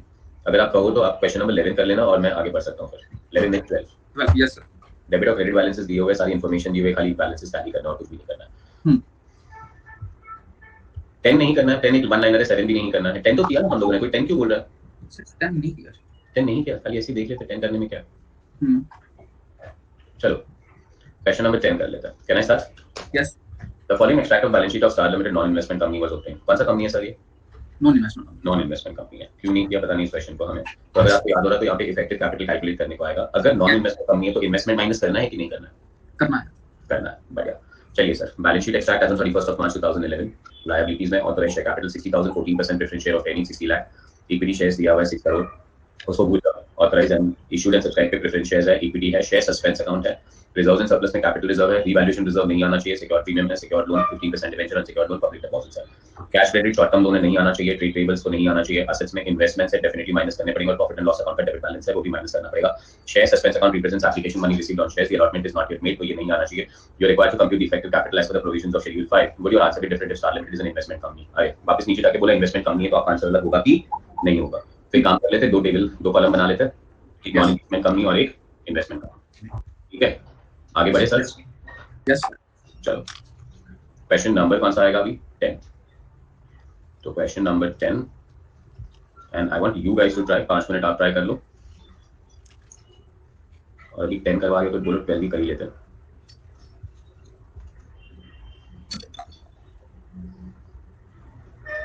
पहले नॉन इन्वेस्टमेंट कंपनी लिख रहा हूँ और फिर इन्वेस्टमेंट कंपनी लिखता हूँ, ठीक है सर। चलो सर आप सॉल्व करेंगे प्लीज।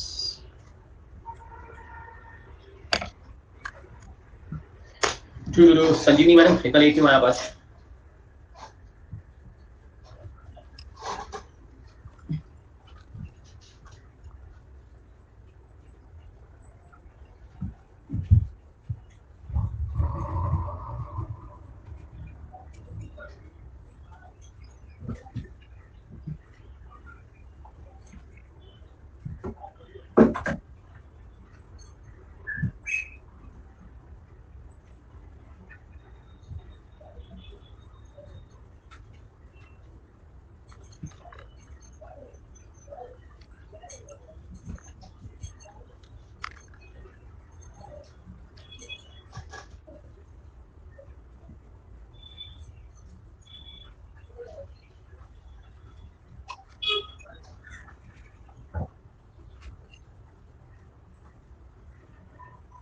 मैं आज और कल की क्लास नहीं कर पाऊंगी, आज कॉलेज में असाइनमेंट देना है और कल फ्रेंड्स के साथ वन डे ट्रिप। ओ वाह शिवांजनी, संजीवनी, अभी हम लोग उसी की बात कर रहे थे तो इतना कुछ करिए मेरे को यार।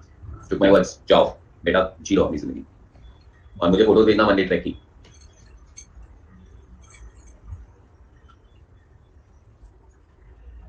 सर सिक्योरिटी प्रीमियम लेते थे बीच में? यस सर, सिक्योरिटी प्रीमियम 101% ले लेंगे सर। सारे रिजर्व्स लेने, खाली रीवैल्यूएशन रिजर्व नहीं लेना, because revaluation reserve is not realised in cash. याद आ रहा है? हाँ सर यार। क्वेश्चन नंबर कौन सा कर रहे हो आप? 10। चल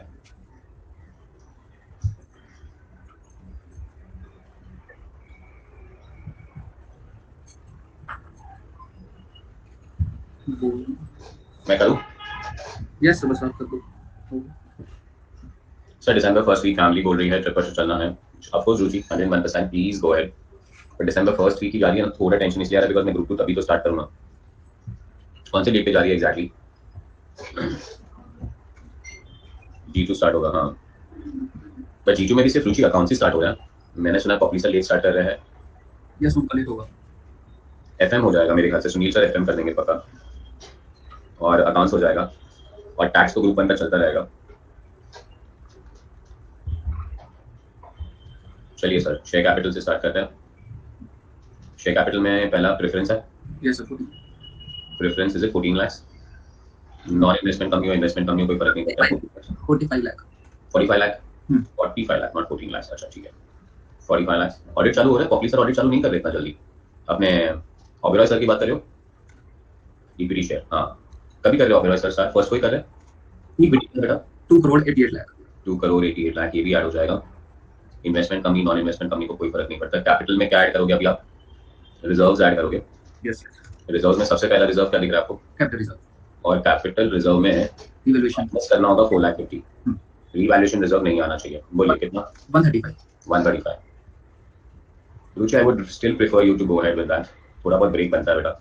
सिक्योरिटी प्रीमियम। सिक्योरिटी प्रीमियम कितना sir? 1,50,000। 1,50,000 1,50,000। Next one sir. Sir reserve surplus नहीं है। बस रिजर्व में और कुछ नहीं है? नो सर, बस अब माइनस लॉसेस में P&L अकाउंट का डेबिट बैलेंस दिख रहा है मुझे, and that is 4575। Yes sir 4575। 4575।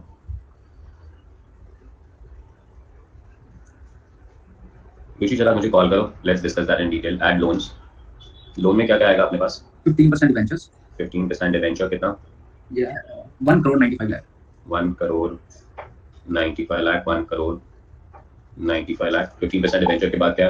Next आएगा पब्लिक डिपॉजिट लॉन्ग टर्म में आ जाएगा ना? हाँ public deposit. 11,10,000।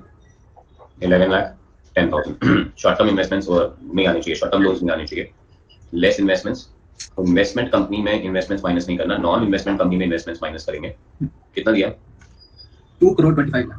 2 crore 25 lakh. Non investment company में माइनस होंगे, बट इन्वेस्टमेंट कंपनी में माइनस नहीं होंगे। चलिए sir 45 lakh plus 2 crore 88 lakh plus 1,35,000 plus 1,50,000 minus 45 lakh 75,000 plus 1 crore 95 lakh plus 11,10,000 minus 2 crore 25 lakh.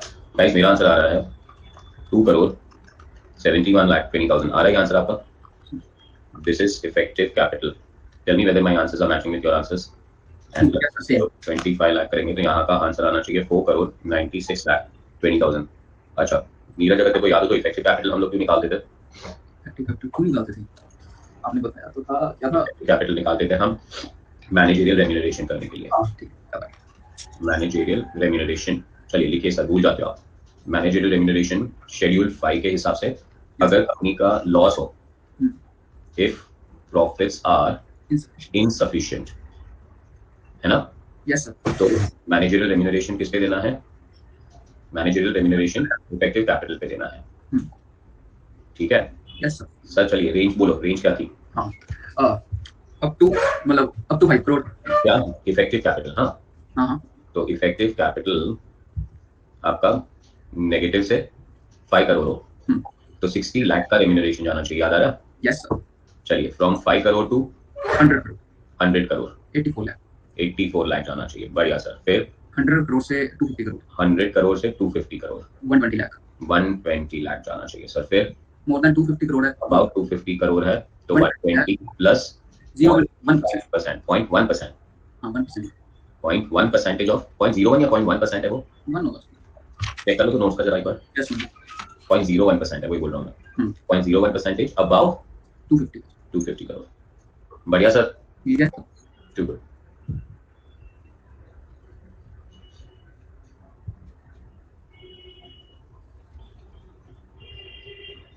Great sir, तो इस हिसाब से ये क्वेश्चन के अंदर मैनेजरियल रेम्यूनरेशन तो 5 करोड़ के नीचे है, देयरफॉर ये क्वेश्चन में आपका मैनेजरियल रेम्यूनरेशन कितना होना चाहिए? 60 लाख होना चाहिए। जब सर पूछा नहीं है क्वेश्चन में, सिर्फ इफेक्टिव कैपिटल पूछा था, बट इफेक्टिव कैपिटल से मैनेजरियल रेम्यूनरेशन बनता है, पता है? यस ग्रेट है, चलो बढ़िया। दिस वाज क्वेश्चन नंबर कौन सा हो गया अपना? 10। 9 इस टाइम पास, तो 9 भूल जाता है। गाइस 12 कराऊं ये क्लास में कि आप लोग करोगे अभी? आप बताओ मुझे। कर तो लेंगे इसकी, हाँ बोल, क्या बोल रहे हैं? इजी है, कर ही लेंगे। कर लोगे, ठीक है। तो do I have your permission to go to next standard guys? Yes sir. चलिए बढ़िया सर, 1 मिनट टेबल दिखा देना, ऑफ कोर्स टेबल दिखाएंगे हरीश आपको, ये रही टेबल हरीश। जो Chaudhary sir, second last chapter का आ रहे हैं हम लोग, सेकंड लास्ट चैप्टर है हमारा AS 11, लास्ट अकाउंटिंग स्टैंडर्ड भी हमारा। तो AS 11 स्टार्ट करने के पहले जरा चेक कर लेते कि आपको याद है कि नहीं, सारे स्टैंडर्ड्स कितने करने हैं, उसके नाम क्या है? यस। चलो सर, AS 1 क्या है? Disclosure accounting policy. AS 2? Inventory valuation. AS 3? Cash flow statement. AS 10? PP. AS 11? Effect of change in foreign exchange. AS 12? Government grants. AS 13? Investments. and AS 16? Borrowing cost. Borrowing cost on qualifying asset should be capitalized. याद आ रहा है ऐसा कुछ? Yes sir सब। चलिए बढ़िया guys, Harish अगर आप हो गया हो अभी आपका, तो सर आप लेके जाइए इसे नेक्स्ट फ्रेश पेज पे, और नेक्स्ट फ्रेश पेज पे लिखिए आप sir AS 11 last standard. Please अगर आप नोटबुक बदल सके गाइस, सब लोग AS की नोटबुक है आजू बाजू में? Yes sir. हाँ, AS की नोटबुक में लिखना होगा please, AS 11 effect of changes in foreign exchange rate, effect of changes in foreign exchange rate। उड़ गई निशा, फिर से उड़ गई क्या? लगता तो ऐसा। बंदी का फोकस छूट गया यार, दुख हो रहा है। सर ये सारी कैश फ्लो स्टेटमेंट इनमें कई जने चले गए जब ये कैश फ्लो सिंगल एंट्री चल रहा था। तो उसमें क्या होता है ना, ये कंसिस्टेंसी, ये मैं बहुत पहले से बोलता हूँ, तब तुम लोग मुझे सुनते कहाँ हो ना। अब exactly clear that one. Starting का जो जोश होता ना, कल भी हम लोग मैराथन रन कर रहे थे ना, सेम चीज है, ठीक है ना? भागना नहीं होता पहले, ऐसे दौड़ते ना भाई, 21 किलोमीटर दौड़ना ऐसे दौड़ते जैसे कि 5 मिनट में दौड़ लेंगे। और 5 मिनट दौड़ के इतना हाफेंगे ना, लेट जाएंगे, पानी पियेंगे, सो जाएंगे, फिर चल के चलेंगे 21 किलोमीटर तक। भाई स्लो चलो, बोल बोल के थके, स्लो चलो। और ये डरना नहीं है, ये इस बैच की कहानी नहीं, ठीक है? ये हर एक फाउंडेशन का बैच जब इंटर में आता है ना, तो ये कहानी होती है। पर फिर भी हम ट्राई करते रहते हैं कि हम बच्चों को बोले कि भाई स्लो हो जाओ, आराम से कंसिस्टेंसी मेंटेन करो। कल देखते हैं वो उड़ने वाली निशा कल क्या हमें रीजन देती है, ठीक है ना? कल हम लोग उसको एक गिफ्ट देते हैं, एक बाउल देते हैं, उसके बाउल के अंदर बोलेंगे हम एक सब लोग एक रीजन लिख दो तुम लोग सब, ठीक है? और वो सारी एक एक चीट है ना, निशा को बोलेंगे बेटा तू बाउल में डाल दे, और तू ना रोज खाली आके एक चीज उठा लिया कर, उसमें से रीजन मिल जाएगा तेरे को कि तू क्यों नहीं आई, कल चली गई थी। Consistency is the key. चलिए can you go ahead? Effect of changes in foreign exchange rate. Origin गलती कर रहा है वो अपना आयुष है।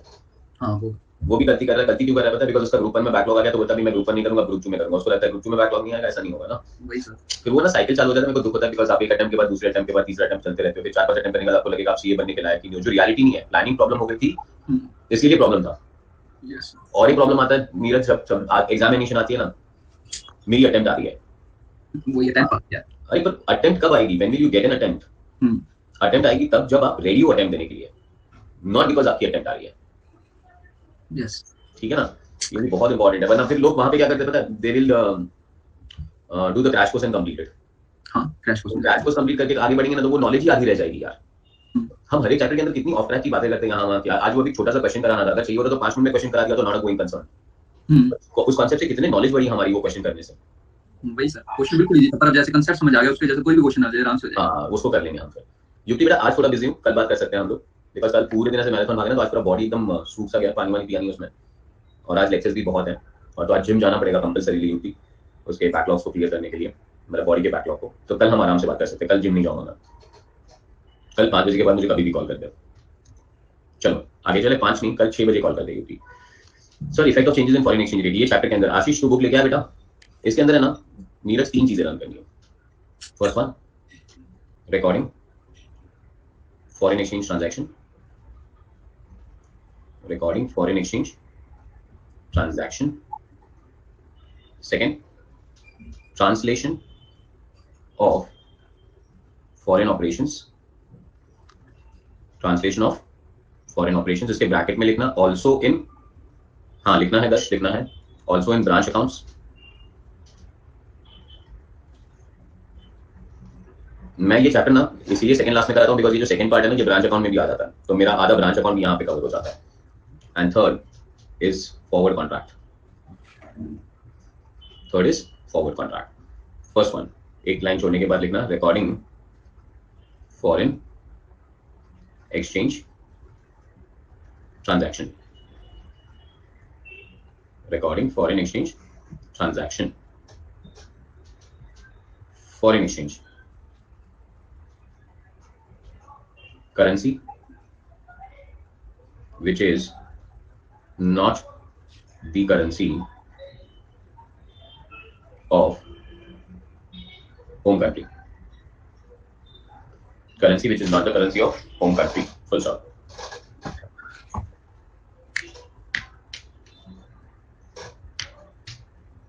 Too good, perfect, done Anisha। Ruchi waiting, not to worry। Yukti waiting, Nisha waiting, Done। too good।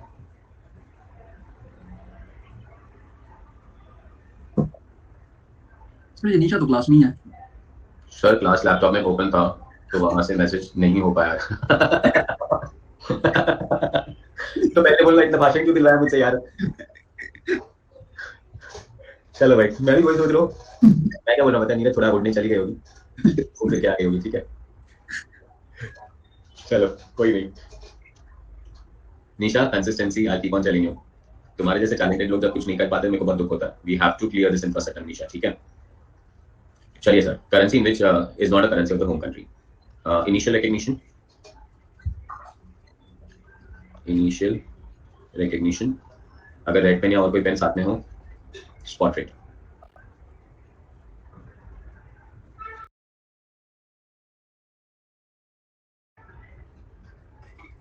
Spot rate. I swear तूने सारी बातें सुन ली। ओ शिट निशा यार, अच्छा हुआ सुन ली तो। चलिए सर, नीरज पेन नीचे रख दो, आप सुनो मेरी बात, ठीक है। यस सर चैप्टर का नाम क्या है? AS11, that is known as effects of changes in what, foreign exchange rate. Recording, ये चैप्टर में कितनी चीजें करनी है? 3 चीजें। पहला चीज से चालू करते हैं, रिकॉर्डिंग फॉरेन एक्सचेंज ट्रांजैक्शन। अब फॉरेन एक्सचेंज क्या होता है या फॉरेन करेंसी क्या होती है? फॉरेन एक्सचेंज या फॉरेन करेंसी वो करेंसी होती है जो हमारे होम कंट्री की करेंसी नहीं है। अब सिंपल लैंग्वेज, हमारा होम कंट्री कौन सा नीरज? इंडिया। और इंडिया का करेंसी कौन सा? रुपीस। डॉलर क्या हुआ? मतलब वो बाकी फॉरेन करेंसी होगी। फॉरेन करेंसी हो गई। पाउंड क्या हुआ? Foreign currency. ऑस्ट्रेलियन डॉलर क्या हुआ? Foreign currency. Very good. Japan का येन है, येन क्या हुआ?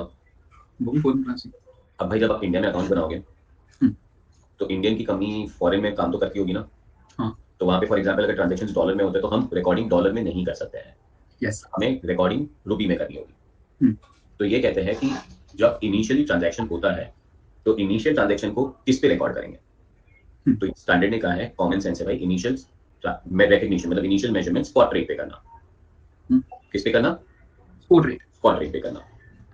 पेंडिंग चाहिए मुझे आपका। For example 1 RM purchases goods from US for dollar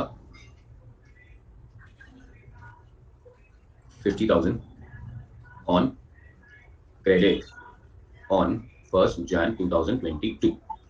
बढ़िया सर, हम्म, आप जर्नल एंट्री बताइए और 1 मिनट रुक जाइए। रेट ऑन 1 Jan 22 इज रुपी पर डॉलर 75। किसके पॉइंट ऑफ व्यू से सोच रहे हो आप? कंपनी के। कंपनी के पॉइंट ऑफ व्यू से सोच रहे हो, तो चलो आरएम की जगह पे मैं लिख देता हूँ आरएम लिमिटेड। बढ़िया सर। यस। तो आरएम लिमिटेड गुड्स परचेज कर रही है, कहाँ से गुड्स परचेज कर रही है? यूएस से। यूएस से गुड्स परचेज कर रही है। कितने में गुड्स परचेज कर रही है? $50,000। $50,000 में परचेज कर रही है, क्रेडिट में परचेज कर रही है। जर्नल एंट्री बताओ सर पहले आप। Purchase account debit to creditor. Very good sir, purchase account debit to creditor. अब हमारा प्रॉब्लम सिर्फ एक है नीरज, दैट ये ट्रांजैक्शन हम लोग $50,000 पे रिकॉर्ड नहीं कर नहीं कर सकते हैं। क्यों नहीं कर सकते हैं? बिकॉज आप इंडियन हो गए। हम्म, अब अगर इंडियन कंपनी है, यूएस से परचेज करेगा, इंडिया में ट्रांजेक्शन करेगा, रशिया में ट्रांजेक्शन करेगा, जर्मनी में ट्रांजेक्शन करेगा, जापान में ट्रांजेक्शन करेगा और सबको अलग अलग करेंसी में रिकॉर्ड करेगा, तो बैलेंस शीट टैली कैसे होगी भाई? हम्म, सबको होम करेंसी में लेके आना पड़ेगा और होम करेंसी कौन सी है? रुपी पे लेके आना पड़ेगा। तो ये ट्रांजेक्शन रिकॉर्ड होगा, रुपी पे डॉलर पे रिकॉर्ड नहीं हो सकता है। अब उन्होंने कहा रुपी पर डॉलर का रेट क्या चल रहा है? 75 चल रहा है, तो ये रिकॉर्डिंग होनी चाहिए 50,000 multiplied by 75। So 50,000 multiplied by 75, answer होना चाहिए 3,75,000 37 लाख। 50,000 रुपी। चकासे सर, यस। कोई doubt? No doubt sir. Rupee rupee. चलिए सर एक और एग्जांपल लिख लेते हैं। RM limited borrowed pound 50,000 from bank in UK, from bank in UK on 1/4/2022. Spot rate on 1/4/2022 is rupee per pound 101. Sir journal entry बताइए क्या आएगा? Bank account debit to bank loan. Bank account debit to bank loan. ये तेरी बातें मेरे को बहुत अच्छी लगती है। ये बैच में मैंने रुचि से बात की है, तुझसे बात की है, आयुष्वत से भी बात करता था एक्चुअली वो, इसलिए मेरे को आयुष्वत को दुख होता है। बिकॉज तुम लोग सब लोगों का है ना, जर्नल है ना बहुत स्ट्रॉन्ग है, और जर्नल स्ट्रॉन्ग है ना तो भाई कहानी एकदम क्लियर है। यस जी। सिद्धिका से बात की ऑफ कोर्स, और मैंने जितने भी लोगों से बात की ना सब लोगों ने मुझे जर्नल एंट्री लाई थी, and I was very impressed and I was doing single entry system with you guys, you know. मेरे को सिंगल एंट्री कैश फ्लो में बहुत डर लगता है। सिंगल एंट्री कैश फ्लो में डर इसलिए लगता है बिकॉज वो सब जर्नल एंट्री पे बेस्ड है। जिसको जर्नल एंट्री आता है वो पूरी दुनिया उखाड़ लेगा। मतलब उन लोगों के लिए सिंगल एंट्री और कैश फ्लो सबसे सिंपल टॉपिक हुआ है। यस। आधी दुनिया बोलती है सिंगल एंट्री और कैश फ्लो कॉम्प्लिकेटेड टॉपिक है बिकॉज उनको जर्नल एंट्री नहीं आती। चलिए सर ट्रांजैक्शन का अमाउंट तो बताइए अभी आप। 50 लाख 50,000। 50,50,000 कैसे आया सर आपको? 50,000 into 101। वेरी गुड सर, एकदम क्लियर है। Yes sir. सर तो इनिशियल ट्रांजैक्शन कौन से रेट पे रिकॉर्ड करना है? स्पॉट रेट पे रिकॉर्ड करना है। बढ़िया। Yes sir. चलिए सर ये तक कॉपी कीजिए, एग्जाम्पल नंबर 1 और एग्जाम्पल नंबर 2 कॉपी कीजिए।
गाइस तुम लोगों को मैंने ग्रुप 1 के ग्रुप 2 के नए बैच का लिंक दिया क्या?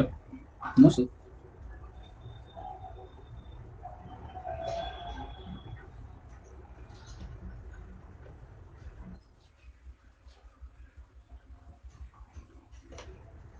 आई am just putting it on. इसको सब्सक्राइब कर लेना, 1 दिसंबर से चालू हो रहा है, ठीक है? ये ऑलरेडी लाइव करा दिया मैंने। आपको सब्सक्राइब कर लेना ताकि आपको इन्फॉर्मेशन मिल जाए। And please pass this information to your friends also. जिन्होंने ग्रुप 1 अपने साथ नहीं किया उनको ग्रुप 2 में बुलाओ। यस।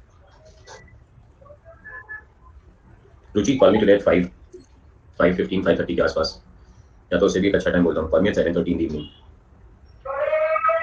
रिवीजन टेबल बना रहा हूँ चौधरी। 30 तक ग्रुप 1 खत्म। आयुष प्लानिंग ये है अगर एक आध दो लेक्चर बन जाए तो वो सैटरडे संडे लेके खत्म कर देंगे बेटा। Thank you Ashish.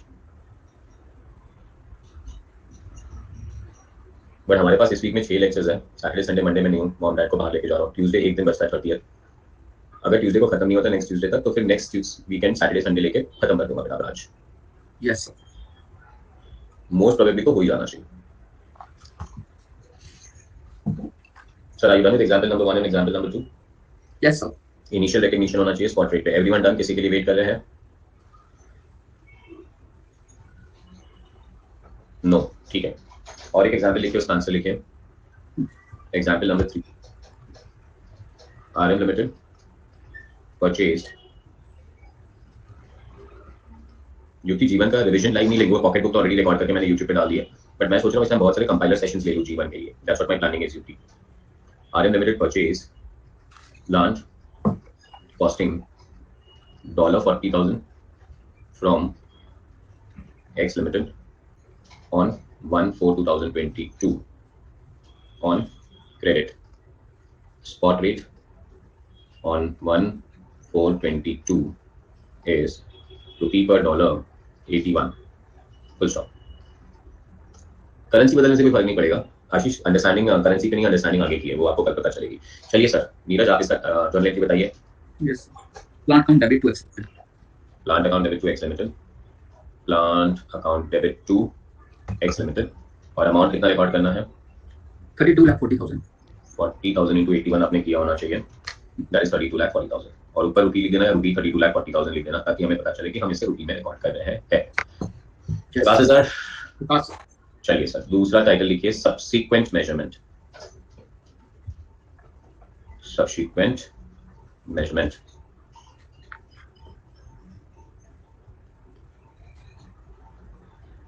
Subsequent measurement करने के लिए अगेन रेड पेन पे लिखेंगे तो ज्यादा अच्छा है। इस आइटम को आपको डिवाइड करना पड़ेगा मॉनेटरी और नॉन मॉनेटरी। ये पेज कम पड़ेगा मुझे, बट मॉनेटरी के नीचे लिख दीजिए क्लोजिंग रेट, और नॉन मॉनेटरी को आप फिर से दो पार्ट में डिवाइड कीजिए, कॉस्ट, रिवाइज्ड वैल्यू। कॉस्ट पे करें तो उसके नीचे लिखना हिस्टोरिकल रेट, और रिवाइज्ड वैल्यू पे लिखना क्लोजिंग रेट। गाइस ये स्टैंडर्ड बहुत इजी है। ये स्टैंडर्ड को मैंने लास्ट में खाली इसीलिए लिखा बिकॉज़ मेरे को इसके साथ, इसको ब्रांच के साथ कोऑर्डिनेट करना है। यस डन, तो आज के लिए काफी है, बस दैट्स इट। कल मुझे मिलना सुबह वापस 8 बजे, और कल तो मैं ये स्टैंडर्ड को बहुत हद तक कंप्लीट ही कर चुका होगा। 2 दिन में ये स्टैंडर्ड खत्म हो जाएगा, कल और परसों maximum. Thank you sir. And then we will have 5 lectures for branch, इसलिए आई एम वेरी कॉन्फिडेंट कि 30 तक ये पोर्शन आपका कंप्लीट हो जाएगा सर। चलिए बाय बाय, कल वापस मिलना मुझे। Thank you guys, God bless you, love you all, take care, bye bye.